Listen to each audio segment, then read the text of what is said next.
मुच्यते। पूर्णस्य पूर्णमादाय पूर्णमेवावशिष्यते। ॐ शान्ति शान्ति शान्तिः।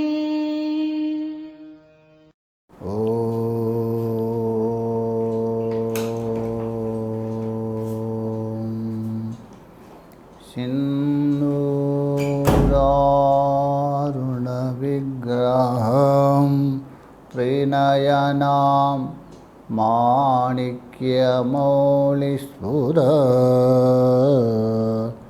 तारानायकशेखरं स्मितमुखी मापीनवक्षोरुहं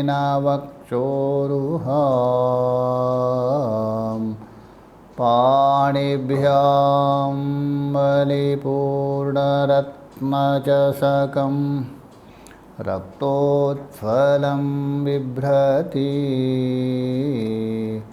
सौम्यां रत्नघटस्थरक्तचरणा ध्यायेत् परामम्बिकां। श्रीविद्यां शिववामभागनिलयां ह्रीङ्कारमन्त्रोज्ज्वलां श्रीचक्राङ्कितबिन्दुमध्यवसति श्रीमत्सभानायिकां।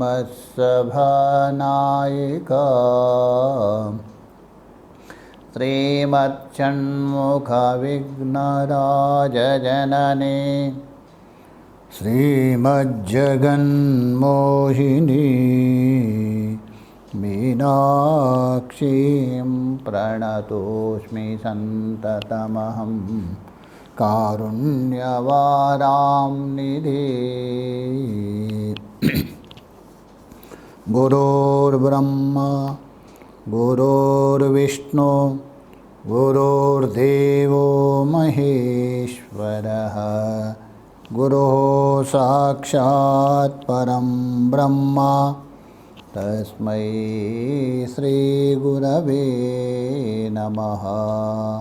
तस्मै श्रीगुरवे नमः।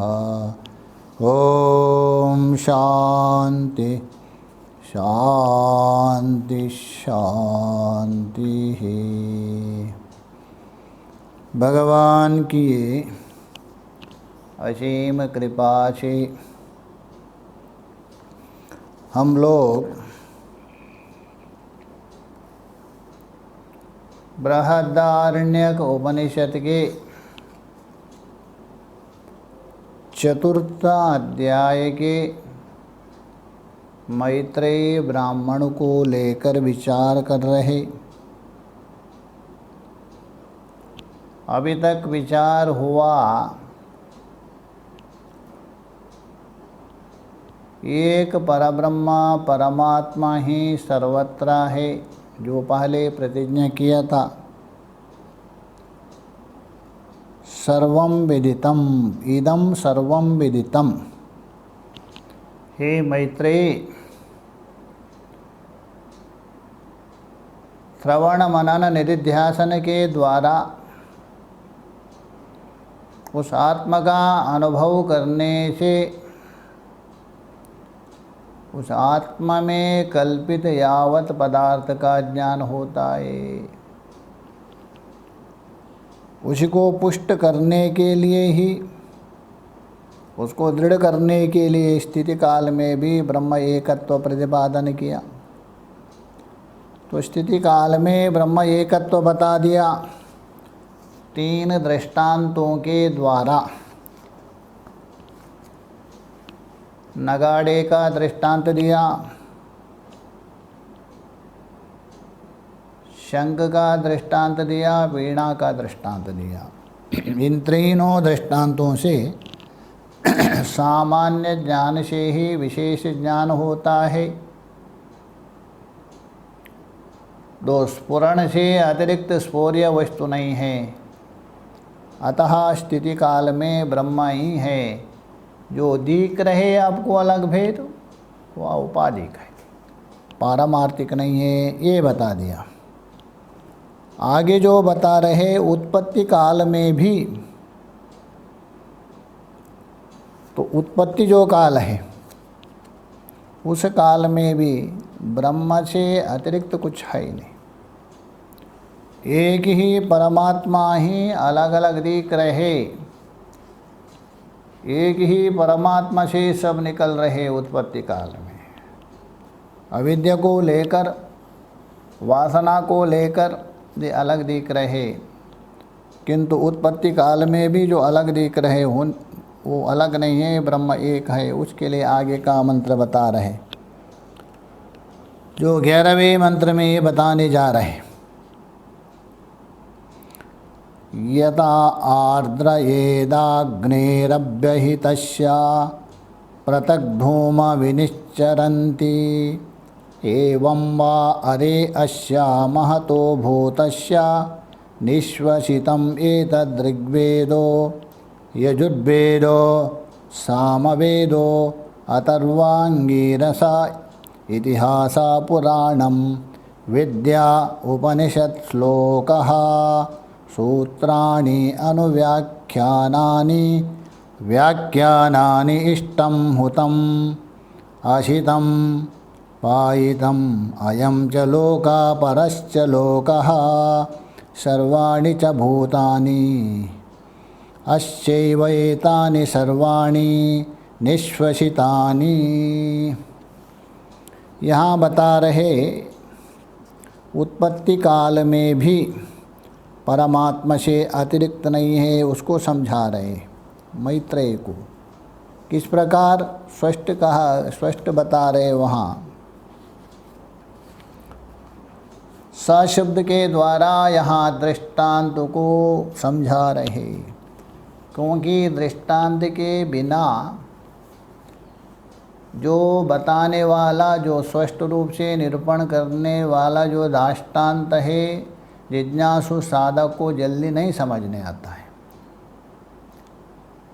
जो जिज्ञासु है उसको अच्छे प्रकार से समझने आ जावे, बुद्धि में उतर जावे, सरलतापूर्वक ग्रहण करे, इसलिए यहाँ दृष्टांत देते हैं।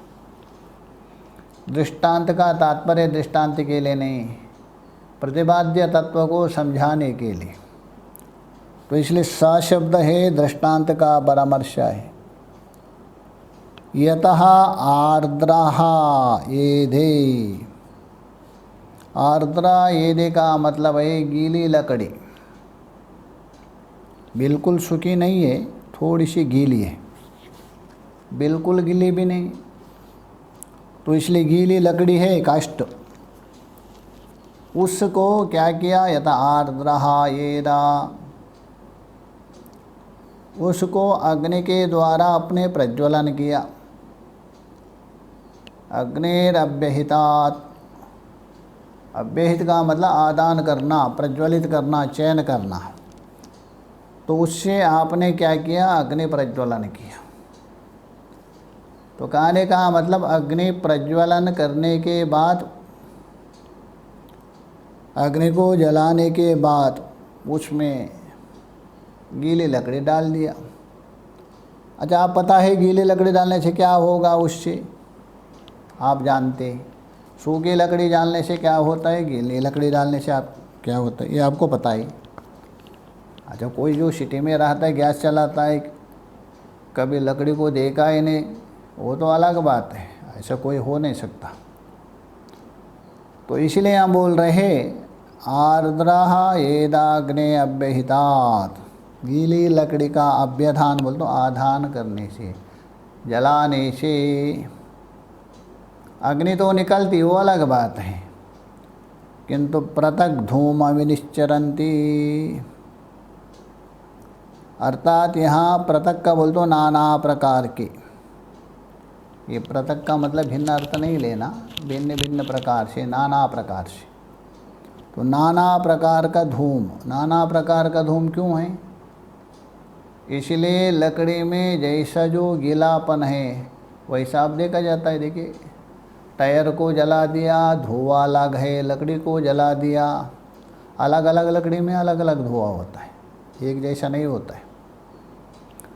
तो इसलिए भिन्न भिन्न प्रकार का धुआं वहाँ उत्पन्न होता है। अभी देखिए, यहाँ अग्नि से धुआं उत्पन्न होता है, केवल धुएं में तात्पर्य नहीं है। ये सृष्टि प्रतिपादन करने के लिए दृष्टांत दे रहे ना। सृष्टि तो दो प्रकार की है, विज्ञानम च अविज्ञानम च, श्रुति आती है। उस परमात्मा से चेतन सृष्टि भी हो रही, जड़ सृष्टि भी हो रही। इसलिए पूर्व पक्षी ने आक्षेप किया था, अरे जगत का कारण ब्रह्मा कैसा होगा, सांख्यवादियों ने। क्योंकि कारण दो होता है, निमित्त कारण और उपादान कारण। हाँ, निमित्त कारण तो हो सकता है, कोई आपत्ति नहीं है, किंतु उपादान कारण ब्रह्म कैसा होगा? क्यों? एक नियम है, कारण में रहने वाला जो गुण और दोष कार्य में आता है। यदि तंतु लाल हो, धागे आपके लाल हैं, उससे उत्पन्न होने वाला पट भी क्या है, लाल ही होगा ना, काला तो नहीं होगा, पीला भी नहीं होगा। सफ़ेद तंतु से उत्पन्न होने वाला पट सफ़ेद होगा, और खराब तंतु से उत्पन्न होने वाला पट खराब होगा। ये नियम है। कहने का मतलब है, उपादान कारण में रहने वाला गुण या दोष कार्य में आता है। यदि ब्रह्म को आप उपादान कारण मानते हो, ब्रह्म में आपका क्या है, चेतनत्व धर्म है, शुद्धत्व धर्म है। तो चेतनत्व और शुद्धत्व धर्म है, जगत में आना चाहिए। अतः ब्रह्म जगत का कारण कैसा बनेगा? ये आक्षेप करने वालों का आक्षेप ठीक ही लगता है ऊपर ऊपर, किंतु सिद्धांति ने कहा ऐसी बात नहीं है। पूर्व पक्ष ने विलक्षणत्व हेतु के द्वारा, मतलब कार्य कारण में विलक्षण हो रहे, ब्रह्म और जगत में विलक्षणत्व है, वैचित्रता है, इसलिए ब्रह्म जगत का कारण नहीं होगा। प्रकृति को मानो, प्रधान को तो चलेगा। तो सिद्धांत ने कहा ऐसा नहीं है, दृश्यते, देखा जाता है। विलक्षण कारण से विलक्षण कार्य उत्पत्ति होती है, ऐसा देखा जाता है। ये बात नहीं है, आप लोगों ने भी देखा होगा। जैसा चेतन पुरुष के द्वारा, पुरुष चेतन है, उसमें जो नकुन है और बाल आदि उत्पन्न होते, ये चेतन नहीं। बाल को और नकुन को काटिए, आपको दर्द नहीं होता है, और शरीर को थोड़ा लगा दीजिए, चिल्लाने लगेगी आपको जोर जोर से। तो चेतन पुरुष के द्वारा अचेतन बाल और नकुन उत्पन्न हुए, एक ऐसा। और अचेतन गोबर है, गोबर को रख दीजिए पानी डाल के, धीरे धीरे कुछ दिन के बाद उसमें बिच्छू उत्पन्न होते। तो अचेतन के द्वारा चेतन उत्पन्न होते, अचेतन गोबर से चेतन बिच्छू उत्पन्न हो गए। इसलिए आप ये नहीं कह सकते विलक्षण सृष्टि उत्पन्न कैसा होगा, विलक्षण का, ये नहीं मत कहिए, होता ही। तो इसलिए ब्रह्म से विलक्षण सृष्टि होती है, जड़ भी होती है, चेतन भी होती है। इसलिए यहाँ अग्नि से केवल धूम ही उत्पत्ति नहीं है, अग्नि से धूम के साथ चिंगारियाँ भी लेना। धुआं है विलक्षण सृष्टि, और चिन्हगरी है सलक्षण सृष्टि को बताने के लिए, समानता सृष्टि बताने के लिए। तो इसलिए यह अग्नि से धुएं से उपलक्षण लेना, ज्वाला भी चिन्हगरिया भी उत्पन्न होते हैं। श्रुति में भी आते विज्ञानम च करके। तो इसलिए यहाँ धूम भी उत्पन्न होता है और विस्फुलिंग आदि विनिश्चरन्ति। विनिश्चरन्ति बोल दो, विनिर्गच्छन्ति, वहाँ से निकलते हैं अग्नि से। ये है दृष्टांत, बस इतना ही दृष्टांत में तात्पर्य है। अच्छा, इस दृष्टांत से याज्ञवल्क्य मैत्रेय को क्या समझाना चाह रहे, अथवा श्रुति याज्ञवल्क्य के द्वारा मैत्रेय को क्या समझाना चाहती है, अथवा जिज्ञासु साधक हम लोगों को श्रुति क्या बोध करवाना चाहती है, तो उसके लिए बता रहे एवं बोल दो तथा।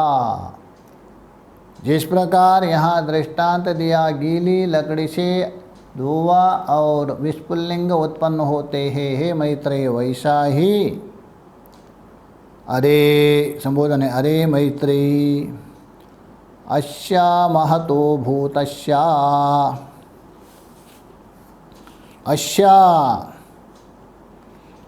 अस्य का मतलब है प्रकृति में जो परमात्मा लेना। प्रकरण में जो चल रहा था वो परमात्मा, उस परमात्मा से कैसे है वो महातो, महत है वो, महत। महत का मतलब ये नहीं लेना, अनवच्छिन्न है, अपरिच्छिन्न है। तीन प्रकार से परिच्छेद होता है, देशता परिच्छेद, कालता परिच्छेद, वस्तुता परिच्छेद, किंतु ये देश काल वस्तु परिच्छेद से रहित है, तो इसलिए अनवच्छिन्न। तो इस प्रकृति में जो महान ब्रह्म है कालत्रय से अपरिच्छिन्न है, और भूतस्य बोल तो परमार्थ स्वभाव लक्षण है, उस परमात्मा से, उस परमात्मा का लक्षण बता रहे। कैसा परमात्मा है, किस प्रकार ब्रह्म से उत्पन्न हुआ अन्यत्र बता दिया। अजम अनिद्रा स्वप्नम अनामकारूपकम अनामकामरूपकम सकृद्विभात सर्वज्ञम नोपचारा कतंचना, ऐसा बता दिया। वो कैसे है, अजन्म है, अजम है, अर्थात वो अजन्म है, वो ब्रह्म है। जो जन्म होता है, जो उत्पन्न होता है, वो ब्रह्म नहीं हो सकता है, किंतु ये कैसे है, जन्म निमित्त अभाव होने के कारण, इसलिए वो अजन्म है। क्योंकि श्रुति बोलते हैं सबाह्याभ्यंतरो अजा, तो बाहर भीतर सर्वत्र है। जैसा रस्सी में सर्प के समान जीव का जन्म जो हो रहे वो अविद्या के कारण है,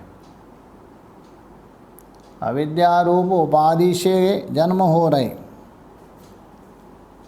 क्योंकि आत्मा तो सत्यत्व का, जो आत्म सत्यत्व का जो अनुभव होने के बाद अविद्या निरोध हो गया, अविद्या का बाध हो गया, इसलिए अविद्या का बाध होने से उसका जन्म कहाँ से है, इसलिए ब्रह्म है, अजन्म है, अजन्म है। और इसी से वो अनिद्रा भी है, सोता नहीं है वो, केवल जीव सोता है। अनिद्रा का मतलब अविद्या रूप अनादि माया निद्रा है, तो उस निद्रा से रहित है वो अनिद्रम। और अस्वप्नम बोल तो अपने अद्वय स्वरूप से वह स्वप्न से जगा हुआ है, स्वप्न का मतलब है, कारिका में बता दिया है, जागृत और स्वप्न दोनों स्वप्न है। उस स्वप्न से जगा है, इसलिए स्वप्न शून्य है। वो स्वप्न वो ही देखता है जो कार्य कारण से बंधा हुआ व्यक्ति है, वो स्वप्न देखता है। ये कार्य कारण से निवृत्त होने के कारण वो स्वप्न भी नहीं देखता है, इसलिए अस्वप्नम। और कैसा है? अनामकम अरूपकम। और वो जो अनामक और अरूपक है,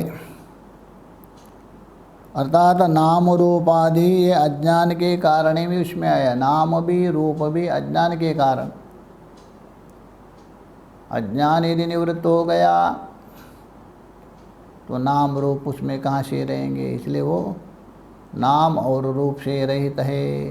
कहने का मतलब ये नाम है, वाणी का विषय होता है, और रूप मतलब आकृति मन का विषय है। श्रुति स्वयं बता रही है, तो वाच निवर्तन्ते अप्राप्य मनसा सहा, इसलिए नाम रूप से परे है। और वो क्या है? सर्वज्ञ है। सर्वज्ञ है वो। सकृद विभातम। सकृद विभातम का मतलब है सदा नित्य प्रकाश स्वरूप है। क्योंकि कुछ वस्तु कभी प्रकाशित होते हैं, कभी नहीं होते, किंतु वो नित्य प्रकाशक है। जैसा ग्रहण और अग्रहण होने के कारण सूर्य को आप ग्रहण करते हो तभी आपको दिन कहते हैं, ग्रहण नहीं किया तो रात्रि कहते हैं। इस ब्रह्म में अग्रहण हो अथवा अन्यथा ग्रहण हो, आविर्भाव हो तिरोभाव हो, ये रहित है। न उसको आप अन्यथा ग्रहण कर सकते अथवा अग्रहण कर सकते, ना कभी वो आविर्भाव होता है ना तिरोभाव होता है। तो इसलिए वो क्या है? नित्य प्रकाश स्वरूप है, सदा प्रकाश स्वरूप है। वो सर्वज्ञ है। देखिए, सर्वज्ञ का भी दो अर्थ होता है, सर्वम जानाति इति सर्वज्ञ, किंतु यहाँ ऐसा नहीं। यहाँ सर्वाचा तज्ञा स्वरूपम, जो सर्वा है वही ज्ञप्ति रूप होने से वो सर्वज्ञ है। जो सर्वा है वही ज्ञारूप है, और उसमें नोपचार कथंचना। उपचार का मतलब उसमें कोई कर्तव्य रहित है। देखिए, कर्तव्य उसमें होता है जहाँ भेद दृष्टि है। अपने से परमात्मा को यदि आप भिन्न मानते हो, अपने से यदि भिन्न है, हमारा आराध्य है, तभी आपका कर्तव्य होता है। क्योंकि कर्तव्य है मुझे उसको प्राप्त करना, इसलिए ध्यान भजन करना, चिंतन करना करके। भेद दृष्टि यदि होती है तो कर्तव्य होता है। जब सुषुप्ति में आपका कोई कर्तव्य होता है क्या? नहीं होता ना। वैसे ही यहाँ जो आत्मस्वरूप जिसका बोध हो गया, नित्य शुद्ध बुद्ध मुक्त स्वभाव बोध हो गया, अविद्या निवृत्त हो गई, उस विद्वान का कोई कर्तव्य नहीं रहता है। ऐसा जो आत्मा है उसी आत्मा को यहाँ बता रहे तस्य महता। और भी केवल इतना ही नहीं है, वो आत्मा कैसा है स्पष्ट बता दिया है। सर्वाभिलाप विगतः सर्वचिंता समुत्थितः सुप्रशांता सकृज्योति समाधि रचलो भयः, ऐसा कहा दिया आचार्यों ने। सर्वा अभिलापः विगतः। अभिलाप कहते हैं अभिलप्यते अनेन इति अभिलापो, लप धातु है जिसके द्वारा शब्द उच्चारण किया जाता है। महाराज, शब्द उच्चारण किसके द्वारा किया जाता है?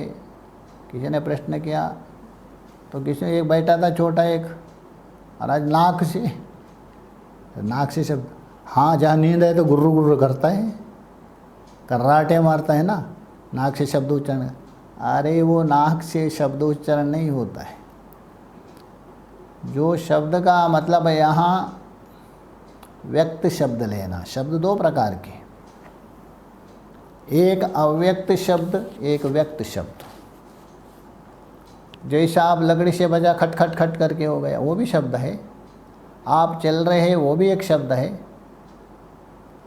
आप कर्राटे मार रहे, वो भी एक शब्द है। वो शब्द है अव्यक्त शब्द। यहाँ व्यक्त शब्द का मतलब है जिस शब्द के द्वारा आपके अंदर की जो भावना, आपके अंदर का जो ज्ञान दूसरे को बोध हो जावे, वो जो शब्द लेना, अर्थात व्यक्त शब्द। तो ये जो अभिलप्यते मतलब जिसके द्वारा शब्द उच्चारण किया जाता है, किसके द्वारा उच्चारण किया जाता है? वाग इंद्रिय के द्वारा। इसलिए यहाँ बता रहे सर्व अभिलापः, जितने भी जो अभिलाप मतलब वाग व्यवहार से, वाग इंद्रिय का विषय से रहित है। कहने का मतलब वाग इंद्रिय का विषय नहीं है, वो वाणी से उसको बता नहीं सकते, वाणी आपके वहाँ नहीं पहुँच सकती, क्योंकि वाणी भी उत्पन्न हुई है, वाणी भी उसी के सत्य के द्वारा काम कर रही है। इसलिए वो ब्रह्म को कहा सर्वाभिलाप विगतः। केवल वाग इंद्रिय नहीं लेना, इसे उपलक्षण लेना, अर्थात सारे इंद्रियों का भी वो अविषय है। सर्वचिंता समुत्थितः,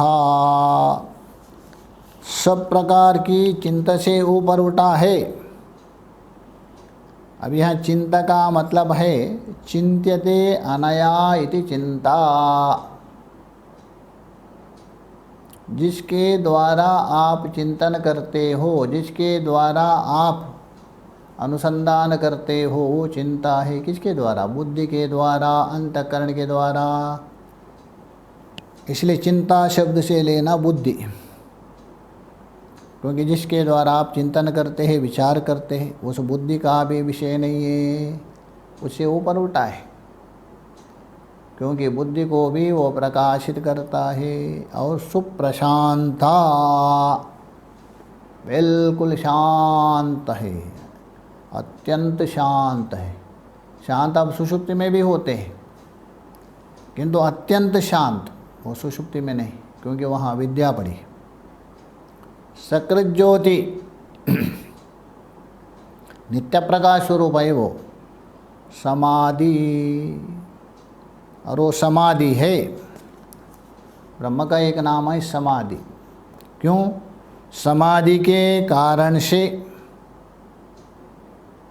समाधि निमित्तः प्रज्ञा अवगम्यत्वात्, अर्थात समाधि के कारण से होने वाली जो ऋतंबर प्रज्ञा है, उससे उपलब्ध होने के कारण उस परमात्मा को भी समाधि कह दिया। परमात्मा का नाम समाधि है। अथवा समाधीयते अस्मिनिति, अतः जिसमें चित्त समाहित किया जाता है, इसमें जो चित्त समाहित किया जाता है, किसमें? परमात्मा में। इसलिए परमात्मा समाधि, ऐसा समाधि है। और अचलहा, अचलहा मतलब संपूर्ण क्रिया से रहित है। और निर्भया, अचल होने के कारण वो निर्भय है, क्योंकि जहाँ विकार होता है वहाँ भय होता है, जहाँ विकार नहीं है वहाँ भय भी नहीं है, इसलिए निर्भय है। ऐसा जो ब्रह्म को यहाँ बता रहे, तो अच्छा उसको संकेत कर रहे इस ब्रह्म से। और वो कैसा है? महातो, महान है, अपरिचिन्न है उस ब्रह्म से। तो अच्छा महतो ब्रह्मणः भूतस्य, भूत का मतलब वो भूत नहीं लेना यहाँ, यहाँ भूत का मतलब है परमार्थ स्वभाव परमात्मा, उससे निश्वसितम, निश्वसितम एतत्। निश्वसित का मतलब है जिस प्रकार हम श्वास छोड़ते हैं उसी प्रकार श्वास के समान ये निकले हैं। कौन? तो बता रहे कौन निकल गए, बता रहे निश्वसितम एतत्। एतत् बोल तो यहाँ जो बता रहे ये सब, इसी मंत्र में जो बता रहे ये सब उससे निकले हैं, अतः उत्पन्न हुए। कौन? ऋग्वेद। ऋग्वेद का मतलब है ऋग्वेद, यजुर्वेद, सामवेद। जो ऋग्वेद है, यजुर्वेद है, सामवेद है, ये सब उत्पन्न हुए। तो यहाँ ऋग्वेद का मतलब है जो नियत अक्षर है उसको ऋग्वेद कहते हैं, जिसमें जो नियत अक्षर हो। जैसा गीता में नियत अक्षर होते 8, 8 के 4 होते 32, 4 चरण होते, एक चरण में 8 होते, 8 स्वर, तो नियत अक्षर है अनुष्टुप छंद। और ऋग्वेद में नियत अक्षर होते, ऐसा नियत अक्षर वाले ऋग्वेद उत्पन्न हुआ उससे। यजुर्वेद मतलब अनियत अक्षर, एक चरण में 8 हो तो दूसरे चरण में 9 भी हो सकता है, जिसमें 10 भी हो सकता है, किसी में 12 भी हो सकते हैं, नियमित नहीं। ऐसा जो अनियत अक्षर छंद है उसको यजुर्वेद कहते हैं। सामवेद। और सामवेद, सामवेद का मतलब है जो संगीतबद्ध गाया जाता है, जिसमें कुछ स्तोभाक्षर हैं। स्तोभाक्षर का मतलब है गाने के लिए हा, ऊ, ई, इस प्रकार आता है। जैसे संगीत में सा, रे, गा बोलते, वैसा ही सामवेद में, क्योंकि सामवेद भी संगीतबद्ध गाया जाता है, इसलिए जो स्तोभाक्षर है जिसमें वो सामवेद है। और अथर्वांगिरस, और जिसमें ज़्यादा काम्य कर्मादि का निरूपण किया है वो अथर्वांगिरस। 4 वेद उस ब्रह्म से उत्पन्न हुए हैं। केवल ये वेद ही उत्पन्न हुए नहीं मैत्रेय, इतिहास। यह इतिहास सुनने से ये महाभारत रूप इतिहास नहीं लेना। यहाँ जो इतिहास शब्द से कुछ वेद में वहाँ भी आया है कुछ आख्यायिका, जैसे वहाँ उर्वशी पुरूरव संवाद, उर्वशी और पुरूरव का संवाद आया है वेद आदि में, उसको परिप्लावना कहते हैं। तो ये जो संवाद है वेद में आए हुए आख्यायिका, तो उर्वशी है, पुरूरवादी संवादी रूप जो है ब्राह्मण भाग में आया हुआ है, तो ये इसको इतिहास लेना, ना तो महाभारत आदि नहीं लेना है। इतिहास। और पुराणम, यह पुराण का मतलब 18 पुराण है, उसको नहीं लेना यहाँ पुराण का मतलब है वेद में आए हुए जो वाक्य, जैसा असद्वा इदमग्र आसीत एकमेवा द्वितीयम, चांदोग्य में आया है। ऐसा जो असत को बताने वाले जो वेद वाक्य है सूत्रबद्ध, उसको पुराण शब्द से कहा। हे मैत्रेय, जो पुराण उससे उत्पन्न हो, मतलब ये वाक्य असद्वा इदमग्र आसीत छंदोग्य में एक, इनको पुराण शब्द से लेना।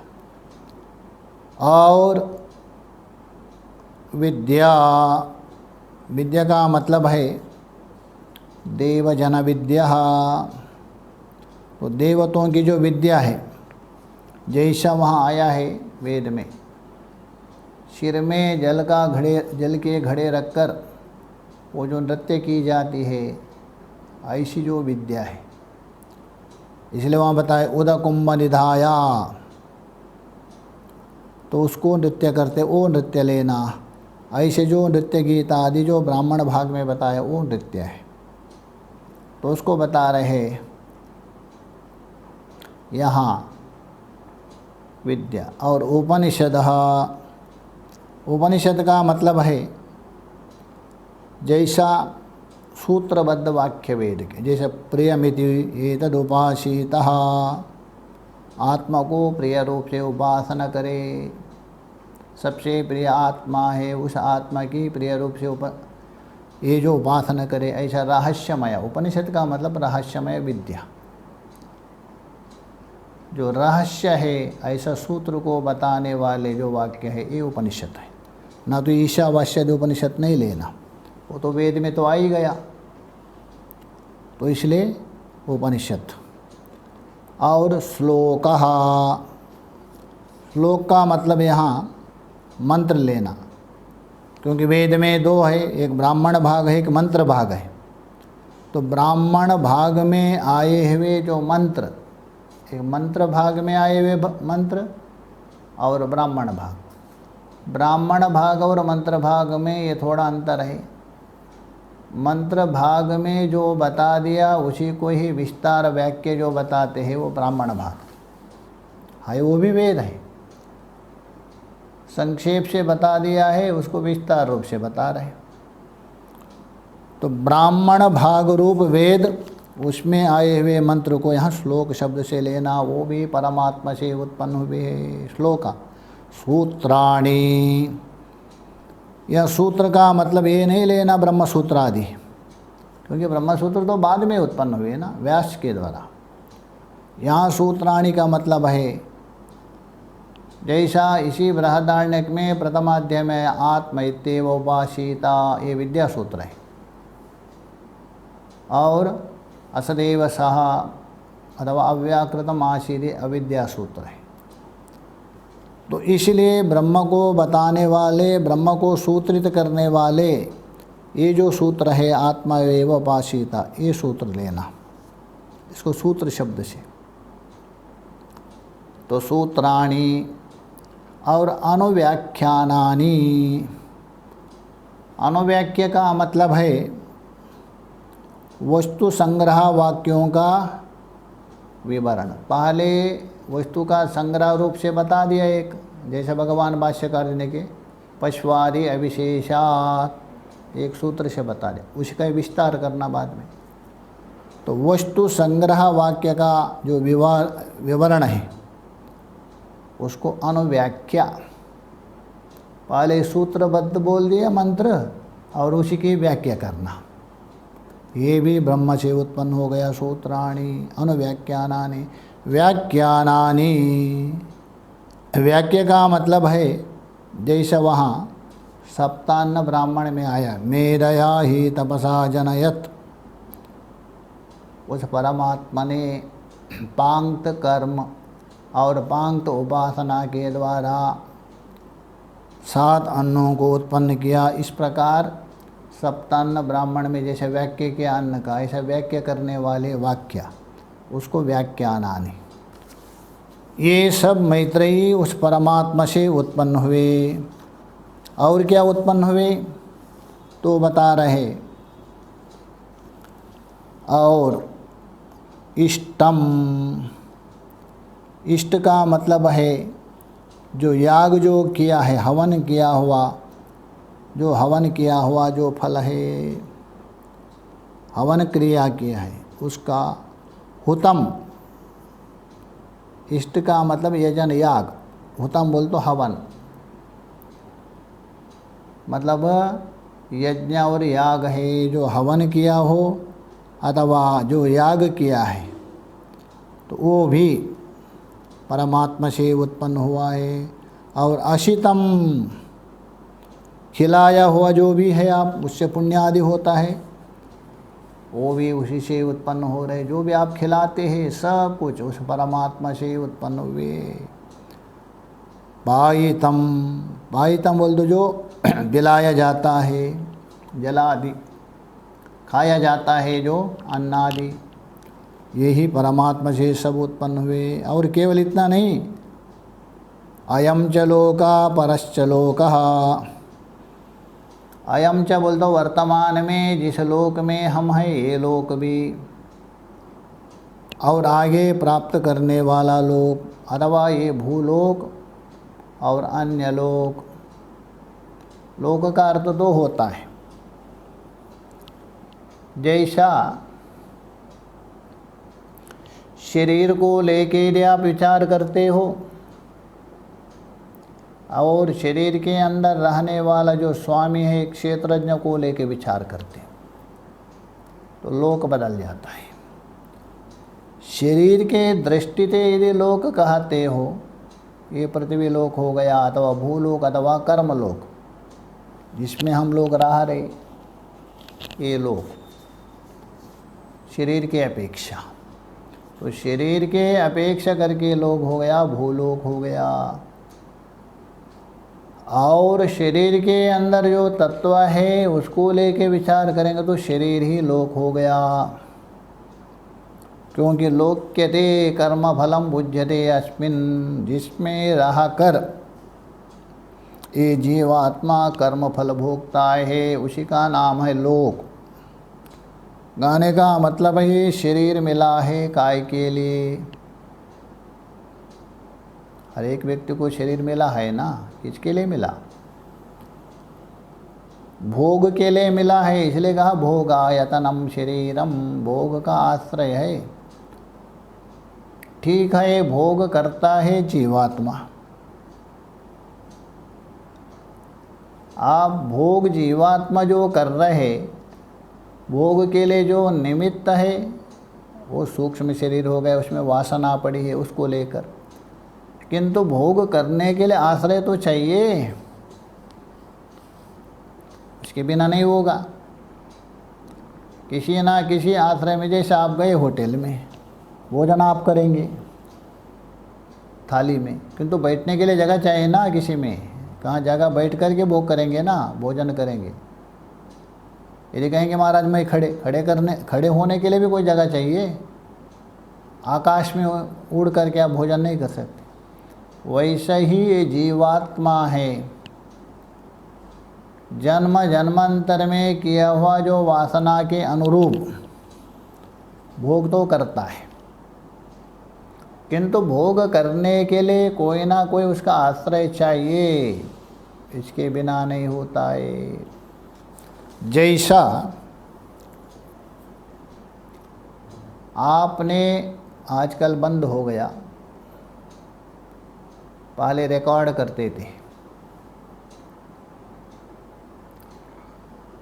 कोई बोल रहे अथवा संगीत गा रहे, आपने टेप रख दिया, कैसेट उसमें डाल दिया, बटन दबा दिया टक करके, तो सारा रिकॉर्ड हो गया। रिकॉर्ड होने के बाद आपको कहाँ दूर जाना था, टेप को वहीं छोड़ दिया, कैसेट ले गए।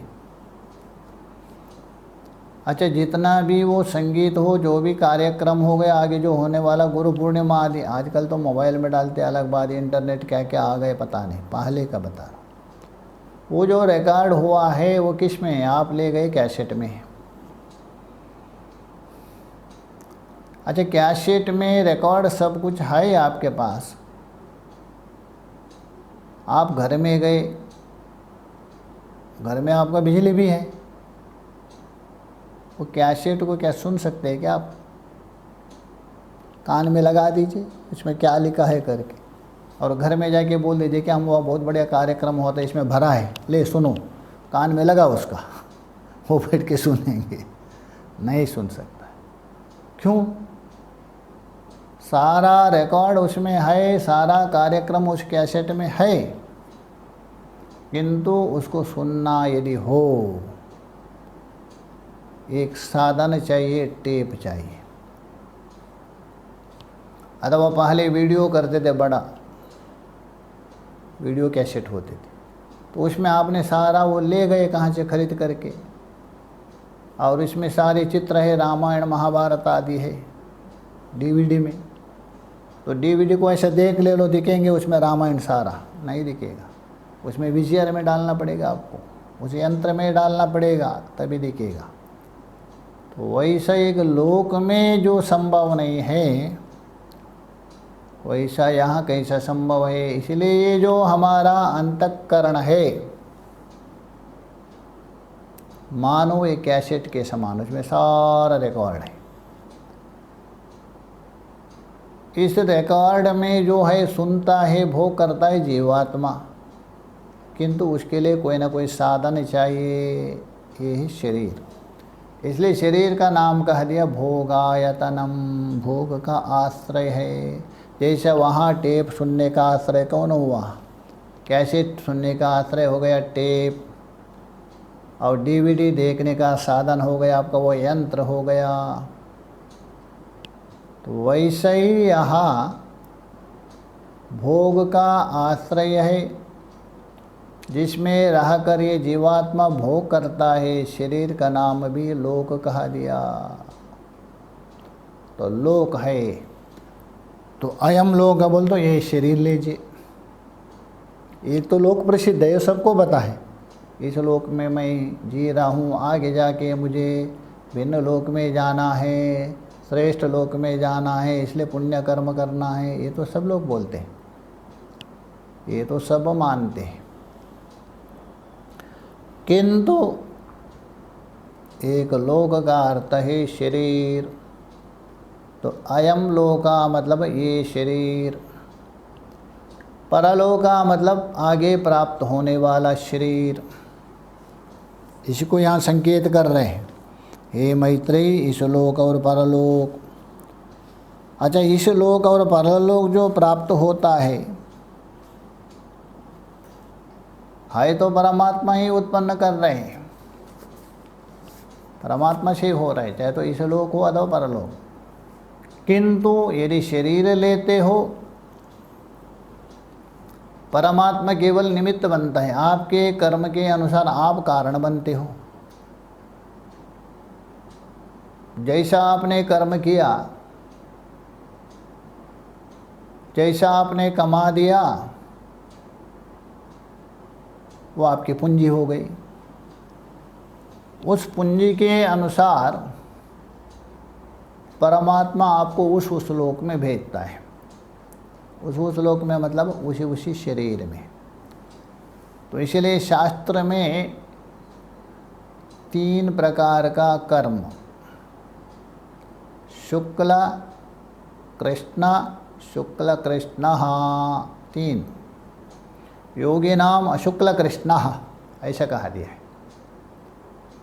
एक शुक्ल कर्म है, एक कृष्ण कर्म है, एक शुक्ल कृष्ण कर्म है। ये शुक्ल का मतलब ये नहीं लेना जैसे कोई ब्राह्मण का टाइटल है शुक्ला बोल के, वहाँ तो आते कोई लखनऊ में शुक्ला शुक्ला करके, वो नहीं लेना। यहाँ शुक्ल का मतलब है सफ़ेद का वाचक होता है, और शुक्ला सत्वगुण को भी कहते, किंतु यहाँ शुक्ल का मतलब है पुण्य कर्म। क्योंकि पुण्य कर्म है वो सफ़ेद के समान है, क्योंकि सत्वगुण है तो तभी आप पुण्य कर्म करते हैं। सत्वगुण के बिना कोई पुण्य कर्म कर ही नहीं सकता। इसलिए सत्व गुण से जो तात्पर्य है पुण्य कर्म, उसको शुक्ल कहा दिया। एक पुण्य कर्म हो गया। अरे महाराज, पुण्य कर्म क्या है? कर्म तो सभी एक है, किंतु एक पुण्य कर्म है, एक पाप कर्म है। ये कैसा है? देखिए, पुण्य कर्म उसको कहते हैं शास्त्र में जो विधान किया है अथवा शास्त्र के अनुसार जो महापुरुष गुरुजनों जो बताते हैं, शास्त्र के अनुसार वो जो कर्म है उस कर्म का नाम है धर्म कहते हैं। शास्त्रानुसार जो कर्म करता है उस कर्म का नाम है धर्म। धर्म कोई अलग नहीं है। और उस धर्म से क्या होता है? आपके अंदर पुण्य उत्पन्न होते हैं, इसलिए उसका नाम है पुण्य कर्म। नहीं तो पुण्य कर्म कोई अलग नहीं है। तो धर्म से उत्पन्न जो होता है पुण्य, तो इसलिए पुण्य कर्म कहा दिया। मतलब शास्त्र के द्वारा विहित विधान किया हुआ जो कर्म धर्म के द्वारा वो पुण्य कर्म होता है। और शास्त्र अनुसार जो महापुरुष है, गुरुजनों ने जो निषेध किया है, ऐसा मत करो बेटा, ये ठीक नहीं है। वो जो कर्म यदि आप कर रहे वो अधर्म माना जाता है, और अधर्म होने के कारण ये पाप कर्म कह दिया। और पुण्य कर्म से आपको सुख मिलेगा, क्योंकि शास्त्र सम्मत धर्म कर रहे इसलिए पुण्य है, पुण्य के द्वारा आपको सुख मिलेगा, एक दूसरे का पूरक है। शास्त्र निषिद्ध कर्म है, पाप कर्म है, इसलिए आपको अधर्म हो जाएगा, इसलिए दुख मिलेगा। तो इसलिए पुण्य कर्म का नाम है शुक्लः, शब्द से बता दिया शास्त्र में। और कृष्णा मतलब है पाप कर्म, वो पाप कर्म को कृष्ण कहा दिया। जैसा काला शब्द है वो एक प्रकार से आपको अच्छा नहीं लगता है, वो पाप कर्म का वाचक है। तो शुक्लः कृष्णा, पुण्य कर्म और पाप कर्म। शुक्ल कृष्णा मतलब शुक्ल भी है कृष्ण है, मिश्रित कर्म हो गया, पुण्य पाप, ये तीन कर्म हो गया। योगी नाम अशुक्ल कृष्ण, उसमें ना शुक्ल भी है ना कृष्ण भी है, दोनों कर्मों से परे हो गए, पुण्य पाप से परे हो गया, तभी उसको ज्ञानी योगी माना जाता है। तो ये तीन कर्म हो गए। अच्छा, आपने इस शरीर में रहते हुए क्या कर्म किया है? तो आपको पता है मैं अच्छा कर्म कर रहा हूँ, खराब कर्म कर रहा हूँ। हाँ बिल्कुल, कोई ये जो हो उसको पता नहीं तो पता होता है। हम झूठ बोल रहे किसी स्वार्थ के लिए, आपको पता है मैं झूठ बोल रहा हूँ, आपको गवाही दे रहे हैं ना अंतरात्मा। शब्द से आप बोल रहे हैं, अच्छे ढंग से बोल रहे हैं, किंतु आप झूठ बोल रहे हैं, अंतर से आपको गवाही दे रहा है कि नहीं? अंतरात्मा दे रहे हैं, आपको पता है। तो ये जो शरीर मिला है, शरीर से यदि आप सत्कर्म करते हैं, अच्छे कर्म करते हैं, ये पुण्य कर्म होता है। और यदि आपका पुण्य बाहुल्य हो गया, अत्यधिक हो गया, चरम सीमा में हो गया इतना पुण्य, ज्ञान हुआ नहीं, क्योंकि ज्ञान हुआ तो दोनों, ज्ञानाग्नि सर्वकर्माणि भस्मसात् कुरुते, सब नष्ट होता है। ज्ञान हुआ नहीं, पुण्य चरम सीमा में हो गया, और उसके फलस्वरूप से आपको ब्राह्मीय शरीर प्राप्त होता है। ब्राह्मीय मतलब आप ब्रह्मलोक में जा सकते, ब्रह्म का शरीर प्राप्त होता है अत्यधिक पुण्य से। और उस पुण्य में अधिक है, थोड़ा अंतर है, तारतम्य। आप इंद्र पदवी है अथवा अग्नि आदि पदवी को प्राप्त कर सकते हैं, ये पुण्य कर्म का फल है। देखिए, आप प्राप्त हो रहे ठीक है आपके कर्म के अनुसार, किंतु फलमत उपपत्ति, ये फल है ईश्वर देंगे। आपके कितना भी पुण्य हो, यदि ईश्वर की जो कृपा ना हो तो आप वहाँ प्राप्त नहीं हो सकते। भले आप प्राप्त हो रहे आपके कर्म के अनुसार, ईश्वर उसके लिए निमित्त बन गया। इसलिए आपका जो आगे का शरीर उत्पन्न के लिए ईश्वर निमित्त हो गया। इसलिए मैत्रेय को बता रहे ये लोक और परलोक ईश्वर से हो रहा है, परमात्मा से। ये हो गया आपका पुण्य कर्म। और कृष्ण कर्म है अर्थात पाप कर्म। वो जो पाप कर्म है अत्यधिक यदि हो, आप तिर्यक योनि में जाएंगे। उसमें भी भेद किया है, सामान्य पाप, अधिक पाप, अत्यधिक पाप। देखा जाता है तिर्यक योनि में भी, देखिए गाय है वो अलग है पाप योनि माना जाता है, और कुत्ता देखे उससे अधिक पाप है, और हिंसक जंतु देखे सुअर आदि में और आदि की पाप है सब पाप योनि। पाप योनि में भी उसमें अधिक पाप है। गाय के अपेक्षा कुत्ता योनि में ज़्यादा पाप है, कुत्ते के अपेक्षा हिंसक जंतु है शेर आदि उसमें ज़्यादा है। वृक्ष में देखिए ये भी पाप योनि है। बेल का है, पीपल का है, वट वृक्ष है, उसको पूजा करते आप, और एक वृक्ष है आपको काट करके मकान में डालते हैं, उनके अपेक्षा इसमें ज़्यादा पाप है। और एक वृक्ष कांटे गिंटे वाले तोड़ करके जला देते हैं, यह अत्यधिक पाप। ये पाप योनि का भेद हो गया, पाप कर्म का। और तीसरा है शुक्ल कृष्ण मिश्रित। मिश्रित का फल ये शरीर है हमारा। भगवान ने उस मिश्रित कर्म के अनुसार हमारा ये शरीर बना दिया। इसमें भी कुछ अच्छा है, ब्रह्म तत्व को प्राप्त करने योग्य शरीर होता है, कुछ उपासना के द्वारा ब्रह्मलोक जाने के लिए योग्य व्यक्ति होता है, कुछ केवल पापाचार करने के लिए होता है। यहाँ भी भेद किया। तो कहने का तात्पर्य यह है, इस लोक हो अथवा परलोक हो, अथवा ये शरीर हो अथवा प्राप्तव्य शरीर हो, इसी को ही बता रहे। अयम च लोका परश्च लोकः मैत्रेयी सर्वाणि भूतानि, और संपूर्ण भूतों को एव एतानि सर्वाणि निष्पशितानि, अर्थात इस परमात्मा के श्वास से निकले हैं। परमात्मा के श्वास से निकले हैं मतलब है, जिस प्रकार हम श्वास छोड़ते हैं ना, ये बताओ आप श्वास छोड़ने के लिए प्रयत्न करते हैं क्या? हाँ, कोई जुकाम हो गया, नाक बंद हो गए, वो अलग बात है। यदि कोई कह सकते हैं महाराज बहुत मुश्किल होता है श्वास चढ़ने के लिए, जिसको कोरोना होता है ना, श्वास रुक जाता है, उसको ऑक्सीजन देना चाहिए बोलते हैं, वो अलग बात है।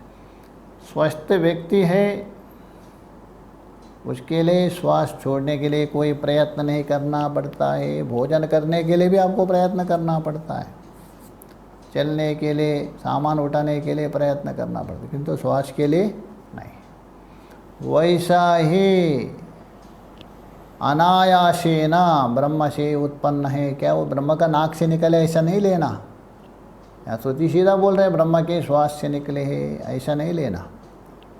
जिस प्रकार श्वास छोड़ने के लिए कोई परिश्रम नहीं है, अनायास से छोड़ते, वैसे ही ब्रह्म ने खेल खेलते हुए ये सारा जगत को उत्पन्न किया। तो इससे ये बता रहे, हे मैत्रेयी, ये जो जिस प्रकार स्थिति काल में सारा ब्रह्म से अतिरिक्त है नहीं, वैसे ही उत्पत्ति काल में भी उत्पत्ति हो रहे, उस समय में भी ब्रह्म से अतिरिक्त नहीं है ब्रह्म एक है। अभी जितने भी बताए वेद, ऋग्वेद, यजुर्वेद, सारा वेद निकल रहे, क्या ब्रह्म में कोई अंतर पड़ा गया क्या? नहीं पड़ा। ब्रह्म जैसा का तैसा है। जैसा समुंदर है, समुंदर में तरंग उत्पन्न हो गए, समुंदर में अंतर बढ़ गए क्या? नहीं ना, कोई नहीं, समुद्र वैसा है। हाँ, उत्पत्ति होने से कोई वहाँ समुद्र सूख गया, तरंग देख रहे, ऐसा नहीं हो सकता। वैसे ही ये जगत उत्पन्न होने से जगत ही रहा, ब्रह्म समाप्त हो गया, जगत बन गया। किसी किसी का कारण भी ऐसे भी असत कारण मानते, बौद्ध आदि। कारण नष्ट होता है, कार्य उत्पन्न होता है उनका। बहुत बड़े विद्वान है, विचारक है। कारण नष्ट हो गया, कार्य उत्पन्न हुआ, ऐसा कहते। ब्रह्म नष्ट हो गया, जगत उत्पन्न हुआ, ऐसा नहीं। तो उत्पत्ति काल में भी ब्रह्म से अतिरिक्त जगत नहीं, वो ब्रह्म ही अलग अलग रूप से दिख रहे, ब्रह्म ही अलग अलग रूप से उत्पन्न हो रहे। जैसा समुंदर ही अलग अलग तरंग बीची से उत्पन्न हो रहे, फेना बुदबुदा से क्या उत्पन्न हो रहे, वही समुंदर से फेना हो रहे, बुदबुदा हो रहे, तरंग हो रहे, बीची हो रहे। वैसे ही ब्रह्म ही अलग अलग रूप से उत्पन्न हो रहे। इसलिए उत्पत्ति काल में भी हे मैत्रेय, ब्रह्म से अतिरिक्त नहीं है। स्थिति काल में ब्रह्म से अतिरिक्त नहीं है, एक ही ब्रह्मा स्फुरण और स्फोर्य है, कल बता दिया था। और उत्पत्ति काल में भी एक ही ब्रह्म है, वही कारण भी है, वही कार्य भी है। वाचारम्मण विकाराम छांदोग्य में बोलते हैं। कार्य कारण में भेद नहीं है, एक ही ब्रह्म अलग दिखता है। अतः हे मैत्रेयी, जो ब्रह्म है, चाहे तो स्थिति काल में हो उत्पत्ति काल में है, वही आत्मा है, वही ब्रह्म है, वही तेरा स्वरूप है, उसका अनुसंधान करो। तो इसलिए आत्मवारे द्रष्टव्या श्रोतव्या मंतव्या निधिध्यासितव्या। उस आत्मा को जानने से सब कुछ ज्ञान होता है, कल्पित है करके। आगे के विचार आगे करें। ओम पूर्णमदः पूर्णमिदं पूर्णात् पूर्णमुदच्यते पूर्णस्य पूर्णमादाय पूर्णमेवावशिष्यते। ओम शांति शांति शांति। शंकरं शंकराचार्यं केशवं वादरायणं सूत्रभाष्य कृतो वंदे भगवन्तौ पुनः पुनः। ईश्वरो गुरुरात्मेति मूर्तिभेदा विभागिने व्योमवद्व्याप्तदेहाय दक्षिणामूर्तये नमः। ओम शांति शांति शांति। ॐ शान्ति शान्ति।